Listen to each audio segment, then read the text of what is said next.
Hai guys, kembali lagi bersama saya Perpetua Melia Ardiana dari kelas Manajemen 6S Prodi Manajemen Fakultas Ekonomi dan Bisnis Universitas Widadharma Pontianak. Nah, pada kesempatan kali ini saya akan memaparkan materi tentang pandangan sosial konsumen pada mata kuliah perilaku konsumen. Nah, pada bab ini terdapat 4 subbab. Yang pertama, pengaruh keluarga konsumen. Yang kedua, pengaruh perkembangan sosial dan budaya. Yang ketiga, pengaruh lingkungan kecil konsumen. Dan yang keempat, pengaruh strata sosial konsumen. Nah, kita masuk ke subbab pertama, yaitu tentang pengaruh keluarga konsumen. Nah, kita masuk ke pengaruh keluarga konsumen. Artinya, di sini pengaruh keluarga terhadap perilaku konsumen. Jadi, keluarga itu dapat mempengaruhi perilaku konsumen. Keluarga adalah organisasi pembelian konsumen yang paling penting dalam masyarakat. Keputusan pembelian keluarga tergantung pada produk, iklan, dan situasi. Nah, seseorang umumnya berpartisipasi dalam kelompok selama hidupnya, yaitu keluarga, klub, dan organisasi. Posisi seseorang dalam setiap kelompok dapat diidentifikasikan dalam peran dan status. Jadi, setiap peran membawa status yang mencerminkan penghargaan yang diberikan oleh masyarakat. Para anggota keluarga dapat mempengaruhi dengan kuat terhadap perilaku pembeli. Nah, kita dapat membedakan dua macam keluarga dalam kehidupan pembeli. Yang pertama, keluarga sebagai sumber orientasi yang terdiri dari orang tua. Yang kedua, keluarga sebagai sumber keturunan. Nah, di sini adanya hubungan yang saling mempengaruhi antara suami istri dan anak. Nah, studi tentang keluarga dan hubungan mereka dengan pembelian dan konsumsi adalah penting, tetapi kerap diabaikan dalam analisis perilaku konsumen. Nah, pada pengaruh keluarga terhadap perilaku konsumen, pengambilan keputusan ini akan mempengaruhi yang pertama iklan, yang kedua media, yang ketiga pengembangan produk, yang keempat penetapan harga, dan yang kelima adalah distribusi. Nah, dalam analisis perilaku konsumen, pentingnya keluarga timbul karena dua alasan. Yang pertama, banyak produk yang dibeli oleh konsumen ganda yang bertindak sebagai unit keluarga. Jadi, rumah sebagai contoh, produk yang dibeli oleh kedua pasangan barangkali melibatkan anak, kakek nenek, atau anggota keluarga besar lainnya. Kemudian mobil biasanya dibeli oleh keluarga dengan kedua pasangan dan kerap anak remaja mereka yang terlibat dalam pembelian serta keputusan. Bentuk favorit dari kegiatan waktu senggang bagi banyak keluarga adalah berkunjung ke pusat perbelanjaan setempat. Nah, kunjungan tersebut kerap melibatkan banyak anggota keluarga yang membeli berbagai barang rumah tangga, busana, dan barangkali bahan makanan. Perjalanan tersebut mungkin pula melibatkan semua anggota dalam memutuskan di restoran fast food mana untuk membelanjakan pendapatan keluarga yang mereka gunakan. Kemudian, alasan kedua, bahkan ketika pembelian dibuat oleh individu. Jadi, keputusan pembelian individu bersangkutan mungkin sangat dipengaruhi oleh anggota lain dalam keluarganya. Misalnya, anak-anak mungkin membeli pakaian yang dibiayai oleh orang tuanya, serta disetujui juga oleh keluarganya. Nah, pengaruh seorang remaja mungkin pula besar sekali pada pembelian pakaian orang tua. Pasangan hidup dan saudara kandung bersaing satu sama lain dalam keputusan tentang bagaimana pendapatan keluarga akan dialokasikan untuk keinginan individual mereka. Nah, orang yang bertanggung jawab untuk pembelian dan persiapan makanan keluarga mungkin bertindak sebagai individu di pasar swalayan, tetapi dipengaruhi oleh kegiatan waktu senggang yang sama dan mengemudikan merek mobil yang sama dengan anggota keluarga lainnya yang ada dalam keluarga tersebut. Nah, kemudian keputusan konsumsi keluarga itu melibatkan setidaknya 5 peranan yang dapat diidentifikasikan sebagai berikut.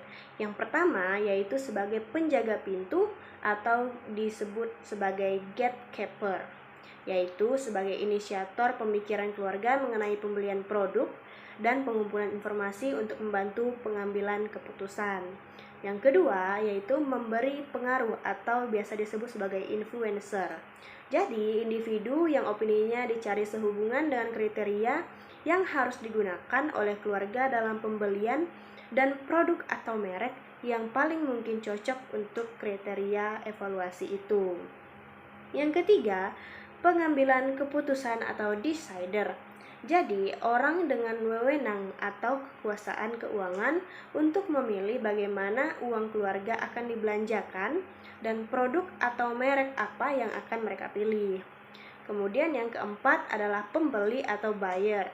Jadi, ini adalah orang yang bertindak sebagai agen pembelian yang mengunjungi toko, menghubungi penyuplai, menulis cek, membawa produk ke rumah, dan seterusnya. Kemudian yang kelima adalah pemakai atau user, yaitu orang yang menggunakan produk tersebut. Nah, bagaimana sih contohnya dalam kehidupan sehari-hari? Misalnya nih, seorang anak dalam keluarga telah dibiasakan memakai produk yang sama seperti pasta gigi merek Nafas Harum. Tidak menutup kemungkinan dong sampai dia dewasa dirinya akan menggunakan produk tersebut. Bahkan sampai dirinya membentuk keluarga baru selama masih terproduksi produk tersebut. Oke, subbab pertama sudah, sekarang kita masuk ke subbab kedua, yaitu pengaruh perkembangan sosial dan budaya. Bagaimana pengaruhnya? Nah, perkembangan sosial budaya di era global perlu disikapi dengan bijaksana. Dengan bijaksana, mempertimbangkan kepentingan ideologi bangsa, wawasan Nusantara, ketahanan nasional, sistem manajemen nasional, kewaspadaan nasional, dan kepemimpinan nasional. Nah, kemudian pengertian perubahan sosial budaya menurut para ahli di bidangnya. Yang pertama itu menurut Hirschman, yang mendefinisikan bahwa perubahan sosial budaya terjadi karena dipengaruhi oleh komunikasi, cara, dan pola pikir masyarakat. Kemudian yang kedua itu menurut Max Iver. Menurutnya, salah satu ahli sosiologi juga angkat bicara tentang perubahan sosial budaya, yaitu di mana sosial budaya diartikan sebagai perubahan sosial yang bersifat kesinambungan dengan hubungan sosial. Kemudian yang ketiga menurut Max Weber. Nah, beda pendapat dengan Max Weber yang mana perubahan sosial budaya dalam situasi yang terjadi dalam masyarakat yang diakibatkan oleh ketidaksamaan dengan unsur-unsur yang sudah ada.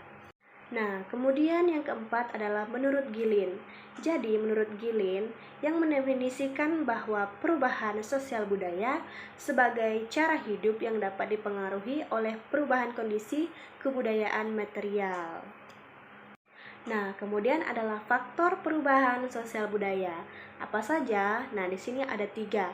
Yang pertama, adanya penemuan baru. Yang kedua adalah pengaruh jumlah penduduk. Dan yang ketiga adalah munculnya konflik. Nah, bagaimana adanya penemuan baru? Jadi, entah disadari atau tidak, dalam kehidupan bermasyarakat akan mengalami penumpukan berbagai macam budaya. Hal ini disebabkan karena terjadi penemuan baru yang ada di masyarakat. Nah, kemudian bagaimana pengaruh jumlah penduduk? Jadi seperti yang kita ketahui bahwasannya Indonesia salah satu negara yang memiliki jumlah penduduk yang cukup besar. Nah, faktor perubahan jumlah penduduk inilah yang juga menjadi satu faktor perubahan sosial budaya. Kemudian yang ketiga yaitu munculnya konflik. Dalam hidup bersosial, sudah sewajarnya jika menemukan konflik atau pertentangan, umumnya konflik muncul karena disebabkan adanya kemajemukan yang melahirkan berbagai karakter dan sifat sehingga timbullah sebuah pertentangan satu dengan yang lainnya. Nah, kemudian bagaimana pengaruh perubahan sosial budaya? Yang pertama itu terjadinya revolusi. Jadi, faktor penyebab perubahan sosial budaya yang lain adalah terjadi karena pemberontakan atau revolusi. Nah, untuk kasus ini umumnya terjadi dari luar masyarakat. Revolusi terbentuk di lingkungan alam fisik sekitar, misalnya karena terjadi bencana alam atau peperangan. Nah, kemudian pengaruh yang kedua yaitu keterbukaan pada lapisan masyarakat. Nah, pada faktor ini, penyebab kenapa terjadi perubahan sosial budaya disebabkan karena keterbukaan dalam masyarakat terhadap perubahan baru. Nah, memang pada tipe masyarakat seperti ini memberikan 2 pengaruh yaitu keterbukaan dan open-minded terhadap hal-hal baru sehingga lebih update. Kemudian yang ketiga yaitu motivasi berprestasi. Nah, terjadinya sosial budaya juga bisa disebabkan karena lapisan masyarakat memiliki motivasi berprestasi atau motivasi untuk maju yang lebih besar. Nah, tentu saja ini hak yang positif yang patut dipertahankan agar terjadi perubahan sosial yang bersifat positif dalam masyarakat. Nah, bagaimana sih contohnya dalam kehidupan sehari-hari? Nah, dapat kita lihat yaitu pada pengaruh perubahan tata cara berinteraksi atau perilaku masyarakat seperti sekarang ini. Kemudian, pada zaman sekarang, orang-orang harus memiliki gadget atau handphone. Mau tidak mau, orang tua harus membeli anaknya handphone karena pastinya zaman sekarang bahan untuk dia belajar ada di Google, ada di YouTube, dan sosial media. Nah, untuk anak SD zaman sekarang, pada zaman COVID, itu juga harus online, sehingga orang tua harus memberi anaknya gadget, atau orang tua yang harus memainkan gadget anaknya agar anaknya bisa bersekolah. Nah guys, sekarang kita masuk ke sebab yang ketiga, yaitu pengaruh lingkungan kecil terhadap perilaku konsumen. Sebelumnya kita akan menjelaskan secara umumnya. Jadi, yang pertama yaitu budaya. Nah, budaya yang digunakan dalam perilaku konsumen mengacu pada nilai, gagasan, artefak, dan simbol-simbol lain yang bermakna untuk membantu individu dalam berkomunikasi, melakukan penafsiran, serta evaluasi yang terjadi dalam masyarakat. Kemudian yang kedua yaitu kelas sosial. Nah, kelas sosial adalah pembagian di dalam masyarakat berdasarkan kelas sosial yang terdiri dari individu yang mempunyai nilai, minat, dan perilaku yang sama. Kemudian konsumen dibedakan atas perbedaan sosial ekonomi yang didasarkan pada tingkat yang paling rendah hingga tingkat yang paling tinggi. Nah, status sosial ini juga menghasilkan perilaku konsumen yang didasarkan pada produk yang akan dikonsumsi itu apa. Misalnya, kendaraan yang dipakai, merek pakaian yang dipakai, merek celana yang dipakai. Nah, seperti itu. Kemudian keluarga. Nah, keluarga itu merupakan organisasi konsumen yang paling penting di dalam masyarakat dan telah menjadi penelitian yang luas. Keluarga juga terdiri dari ayah, ibu, anak, serta menjadi unit pengambilan keputusan yang utama. Yang keempat yaitu pengaruh pribadi. Sebagai konsumen, perilaku kita kerap dipengaruhi oleh orang-orang yang berada di sekitar kita. Konsumen yang dipengaruhi oleh pendapat pribadi orang-orang yang berada di sekitarnya. Bahkan peran opinion leader yang memberikan nasihat, saran, dan masukan kepada konsumen berpengaruh dalam pengambilan keputusan dalam proses pembelian. Yang kelima yaitu situasi. Nah, perilaku konsumen dapat berubah kadangkala karena adanya situasi yang berbeda. Misalnya, pembelian pakaian akan meningkat pada Hari Raya Idul Fitri atau Hari Raya Natal. Nah, teman-teman, bagaimana contohnya dalam kehidupan sehari-hari? Nah, misalnya, pada pengaruh lingkungan kecil ini terdapat dalam kelompok sahabat. Nah, misalnya dalam kelompok sahabat itu ingin membeli baju, maka baju yang digunakan harus warna yang sama dan model yang sama agar terlihat kompak. Bagaimanapun caranya, orang-orang yang ada dalam kelompok tersebut harus membelinya. Terakhir, yaitu sebab keempat tentang pengaruh strata sosial konsumen. Bagaimana pengaruhnya? Sebelumnya, strata sosial adalah penggolongan masyarakat ke dalam kelas yang bisa disusun secara bertingkat. Nah, strata sosial ini juga disebut sebagai lapisan antar masyarakat. Penggolongan masyarakat ini bisa menimbulkan kelas-kelas sosial.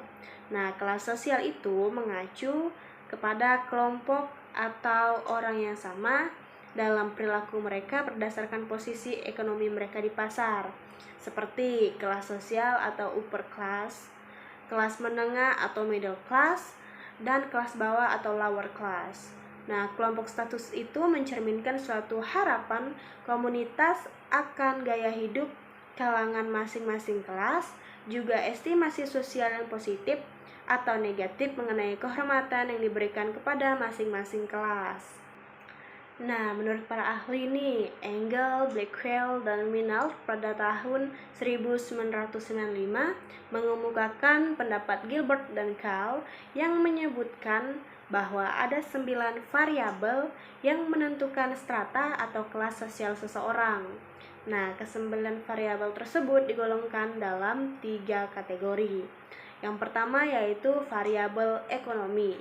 Nah, di dalamnya yaitu pekerjaan pendapatan, kekayaan, dan pendidikan.